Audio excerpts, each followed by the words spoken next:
बिहार रियासत के बलरामपुर असम्बली हलके के चक्रानगर पंचायत में ऑल इंडिया मजलिस इत्तेहादुल मुस्लिमीन का एक अजीमशान अवामी जलसा मुनक्किद हुआ, जिसमें हैदराबाद के रुकने पार्लियामेंट और AIMM के सदर जनाब बैरिस्टर असदुद्दीन ओवैसी साहब ने खिताब किया।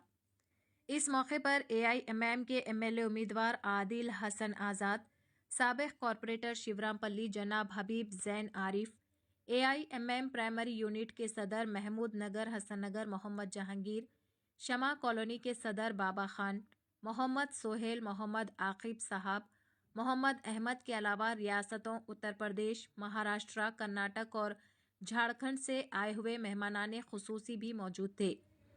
मुकर्ररीन ने अवाम से अपील की कि वो AIMM के इंतखाबी निशान पतंग को वोट देकर असदुद्दीन ओवैसी साहब के हाथ मजबूत करे। जलसे में अवाम की बड़ी तादाद ने शिरकत की और ओवैसी साहब के हक में ज़बरदस्त नारे लगाए। चैनल को लाइक करें, शेयर करें और फॉलो ज़रूर कर लें।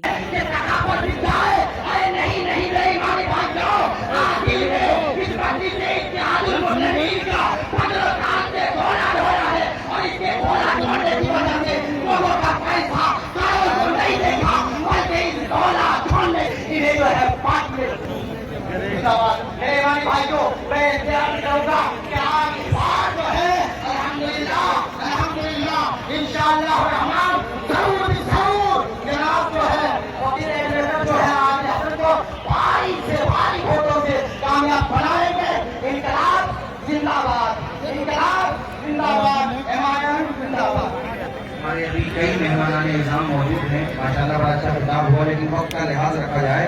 अतर फारूकी साहब जैसी शख्सियत मौजूद है, हमारे एडवोकेट मोहम्मद अली साहब जो महाराष्ट्र तशरीफ लाए। अब मैं आवाज दे रहा हूँ झारखंड मजलिस के सदर मोहतरम शाकिर साहब को तशरीफ लाए और अपने ख्यालात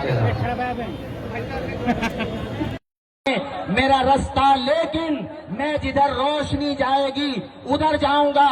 मंजिलें लाख कठिन आए गुजर जाऊंगा, हौसला हार के बैठूंगा तो मर जाऊंगा।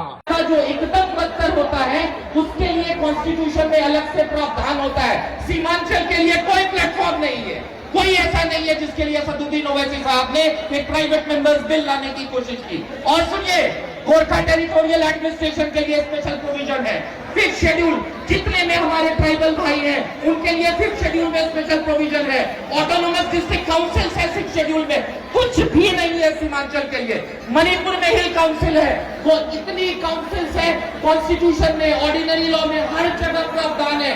वो इलाका जो बैकवर्ड, अब मैं बताता हूँ, आर्टिकल 342A में सेंट्रल OBC लिस्ट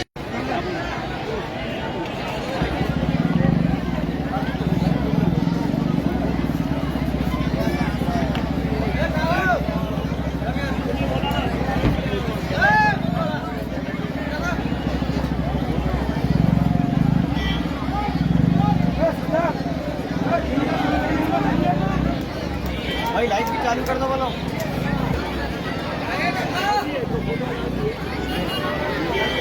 जाता है और जितने निर्दलीय उम्मीदवार हैं मैं उनसे कह रहा हूं मजलिस में शामिल हो जाइए।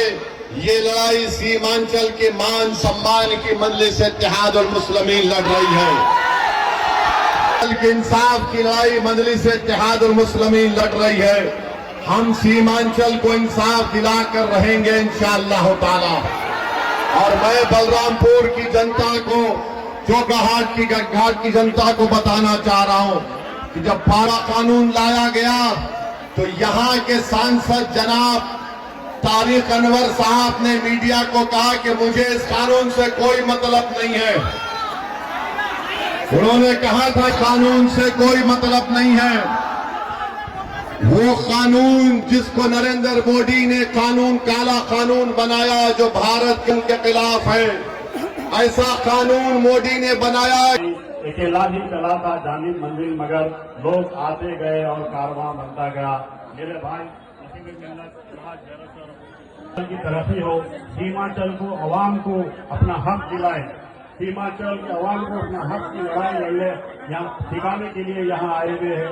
असदुद्दीन ओवैसी साहब का सीमांचल में इलेक्शन लड़ना, बिहार में इलेक्शन लड़ने का मकसद यही है कि यहाँ पर जो तरक्याती कामों को ठप में डाल दिया है, तकरीबन मुस्लिम, दलित और पसंदा तबका के हलकों में एक इंतहाई पासमानदगी का माहौल बना के रखा है यहाँ की सरकार ने।